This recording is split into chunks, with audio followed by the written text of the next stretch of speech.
Hello everyone, welcome to Story Scoop. My name is Deborah Abela and I'm an author. I've written 27 books so far about spelling bees and spies and soccer and World War II and flooded cities and pesky wolves and bears. And hello, I'm Marjorie and I illustrate picture books. Lately I've been drawing mice and dinosaurs, hippos and bears in space, my favorite. So Marjorie and I have been friends for a really long time, but in 2015, we went to Taronga Park Zoo in Sydney for a writing and illustrating day. And it was my job to stand at different parts of the zoo and give some creative prompts, including the time that we stood in front of the bear enclosure and we saw this bear here. This bear is called Mr. Hobbs. And one of the creative prompts that I gave was first bear in space. Yes. And I just love the idea of this heavy bear floating weightlessly in space, just taking in the wonders. So that's what I drew in my sketchbook. And when I saw this gorgeous sketch that you can see here of Marjorie's, I thought, oh my gosh, I love the way that bear looks so happy. I love that he's floating in space. That's kind of unusual for a bear. So I asked Marjorie, would you mind if I wrote the story of your bear? And she said, sure, why not? So I wrote a story called Bear in Space. And when I sent it to Marjorie, she said, oh my goodness, you've written about my son. When I read Deb's story, it gave me chills. Meet my son, Kevin. In many ways, he was the inspiration for my version of Bear. He's quirky and analytical and absolutely obsessed with space. Much like Bear, Kevin collected space facts and he compiled them into books. These are some of his drawings, and they may look like random scribbles, but they're actually packed full of space facts. So as a kids author and a teacher, I work with kids all the time, and I'm kind of always interested in those kids who are different and who see the world in a different way. So when I saw Marjorie's drawing, I actually also thought about these kids because Bear to me seemed different. He was floating in space. It's not where most bears go. So I wanted to write a story that celebrates being different because we're all different. And as my mum used to say to me when I was a kid, if we were all the same, the world would be boring.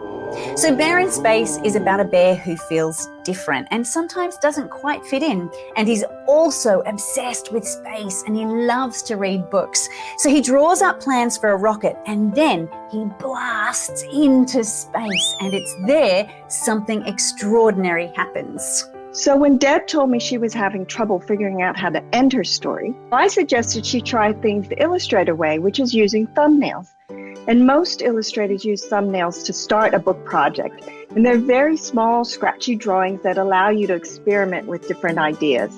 And they're also, for me as an author, such a great way to get inside the mind of an illustrator. And it helps us work out, does the story have a strong beginning, middle, and end? So it actually helped me come up with the ending of the book.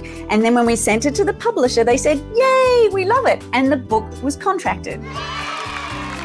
And once the story's contracted, it's time to turn it into a real book. We had our thumbnails as a roadmap, but now it's time to think about the characters. What would Bear look like? And what would he be wearing? So again, Kevin was my inspiration. When he was really little, he would wear a papier-mâché space helmet, oxygen tanks made out of drink bottles, and some yellow rain boots. And he'd walk around the house in this exaggerated low-gravity moonwalk. And these images show the development from the initial sketch through to color studies or even the final artwork. This is my favorite. I love the idea of Bear in his happy place. You can see I snuck Kevin's drawing of comets into the book. Even Marjorie's thumbnails are so beautiful, but for me, I just love the way she took those thumbnails, created these beautiful roughs, and then added all that wonderful color.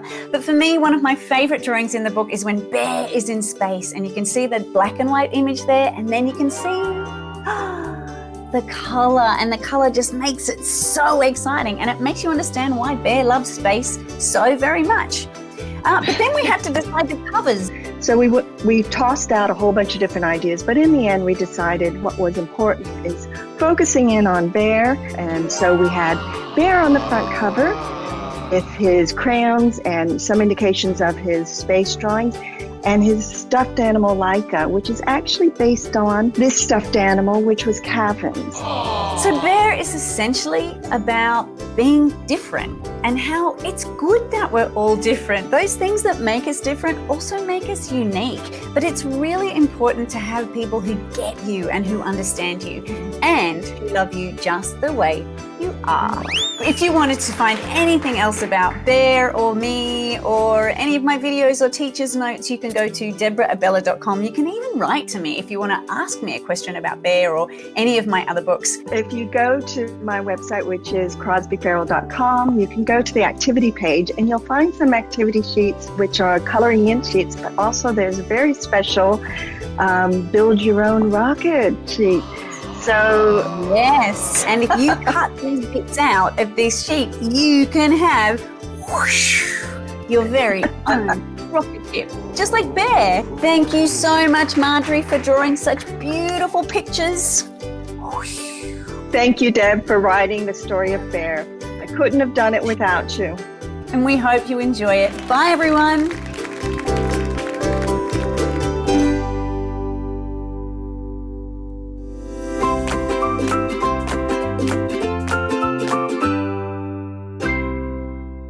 Hi, I'm Victoria McKinley, and this is my magical picture book, Ribbit, Rabbit, Robot, illustrated by Sofia Karmazina and published by Scholastic Australia.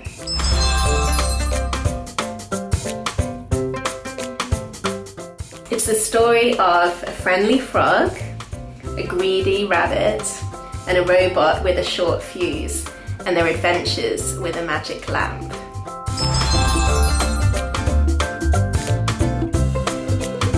Ribbit Rabbit Robot is for 4 to 10-year-olds. It only has 126 words, so it's great for those early readers. The words are purely alliterative. The whole story is told through alliteration, so actually speech pathologists have found this really useful to use in their practice. But it does also have some more complex themes which make it great for older readers. It's a book that you kind of need to take your time with, and a lot of the narrative is told through the illustrations. So yeah, take your time with it, and I think you'll find more things about the story the more times you read it.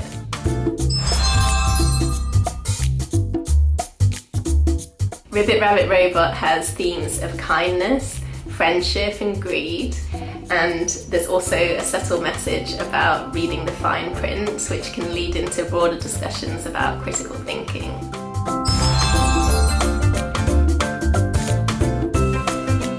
So it's quite a funny book because I think of the language, so that repetition of the r, b and t sounds makes it quite a tongue twister, so it's really quite fun to read aloud. I even trip up sometimes when I'm reading it even now. And also just the random characters, so the frog, the rabbit and the robot make it quite funny, and the characters have quite strong personalities and there's some big emotions that go on in the book which basically I think make it quite funny.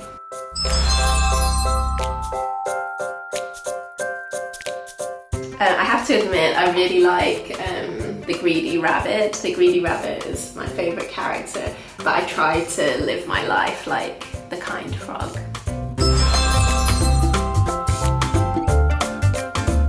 It's really hard to pick a favourite illustration because Sofia's done such an amazing job throughout the book, but if I do have to pick one, it's going to be this one. I love the underwater scene. I'm a bit of a water baby. I live by the sea, so that's straight away great for me. But the real thing that I love about it is just the way that she's captured this feeling of pure bliss and joy, which you can see in the expression on the genie's face. So this just makes me feel so happy in that sense of freedom. Plus, I love the way that she's used the fish to direct the reader's line of sight towards the genie, which just really heightens that emotion, and yeah, I absolutely adore this picture.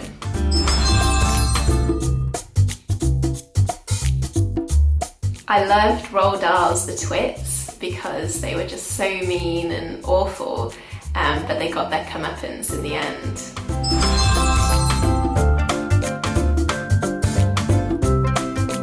Ribbit Rabbit Robot has lots of fun activities. Firstly, there are these gorgeous end pages that Sophia created, which shows the world in which the characters live. And there's a spot the difference. You can see what the characters are doing in their homes at the beginning of the book and how their situation is different at the end of the book. Sophia has also hidden lots of items that begin with the letter R. So for example, in the antique shop scene, you can see there's a rose in a vase here, there's a record player, and I'm not going to give them all away, but you can spend quite a lot of time searching in the illustrations for things that begin with the letter R. And children can also get a piece of paper and draw, or go on a sort of treasure hunt around their house and find things that begin with the letter R and draw them themselves. That would be a fun activity. Or tell a story using alliteration, so pick their favourite letter of the alphabet and try and tell a story using words that begin with that letter. I also have a character quiz on my website at victoriamckinley.com, so kids can fill that out and find out which character they're most like. Are they like frog, are they like rabbit, or are they like robots?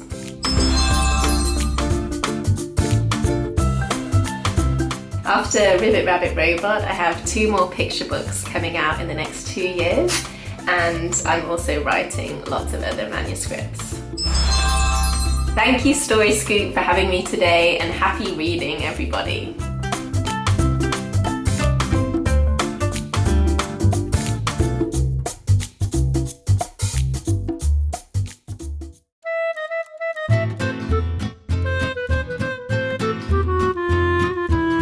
Hello everybody, and welcome to Story Scoop.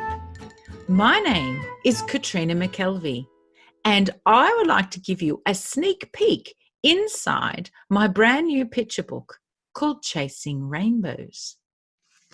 But I have a problem. I don't have a copy of the book. So I need to think about how I can give you a sneak peek without a book. In the meantime, I would like to show you some of the other books I've written. Here's 2 of them. We've got Up to Something and we've got Dandelions. And both of these were illustrated by Kiralee Lonergan and published by EK Books. The third picture book I'd like to show you is this one called Isla's Family Tree. And it was illustrated by Prue Piddick and also published by EK Books. Book number 4 I want to show you today is this one, and it's called No Baths Week. And it's been illustrated by Sherry Hughes and published by Big Sky Publishing. And what's really exciting about all of that is this is the team behind my brand new and 5th picture book, Chasing Rainbows. This is a printout of the cover. But I don't have a real book. But that's okay, because I have a plan. I have a plan. While I implement my plan, I would like to show you a time-lapse video of a real rainbow being formed. And I'm also going to make you a promise. By the end of this video, I'm going to give you my top tip on how to make your own rainbows, because anybody can do it. And I'm going to make one as well, a real one. All right, so here's the time-lapse video of how a real rainbow is formed. Enjoy.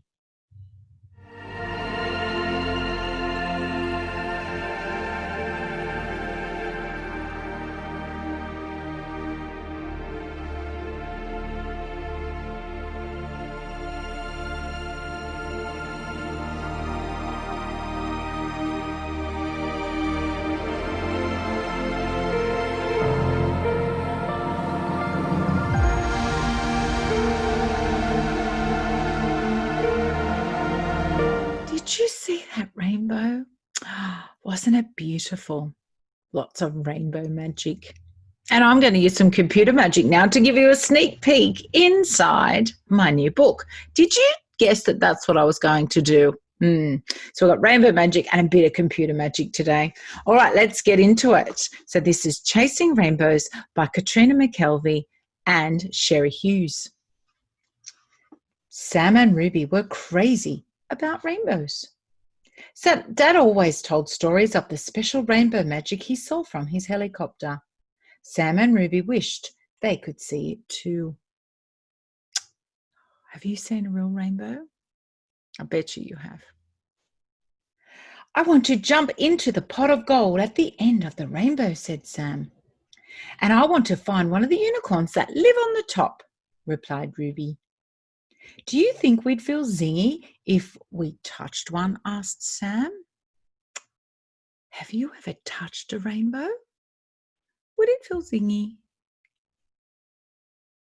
Sam and Ruby wished for a rainbow to land in their backyard. They waited and watched and waited some more. Then it happened. A sun shower sprinkled soft drops and a magnificent rainbow appeared. Had their wish come true, would they finally see and feel rainbow magic? And I'm going to stop there. Oh, I know you want to hear more of the story, but it's a sneak peek, not story time today. You're going to have to grab a copy of your own. Okay, before we finish, I did promise you I'm going to make a real rainbow. There are 3 things that you need, because you can do it too. You need water, sun. And you need to do those things, have those things in that order. Put yourself in the middle, put the sun behind you, and put the water in front of you. And then you might be lucky enough and clever enough to make your own rainbow. Okay, so I'm off. Oh, did you hear that? Maybe that's the mailman at my door. Maybe he's got a copy of my book. Okay, I'm going to go now. I'm going to answer the door. And I'd like to say thank you to CBCA and to Squibby for hosting Storytime Scoop. Okay, let's go chasing rainbows, everybody. See you soon.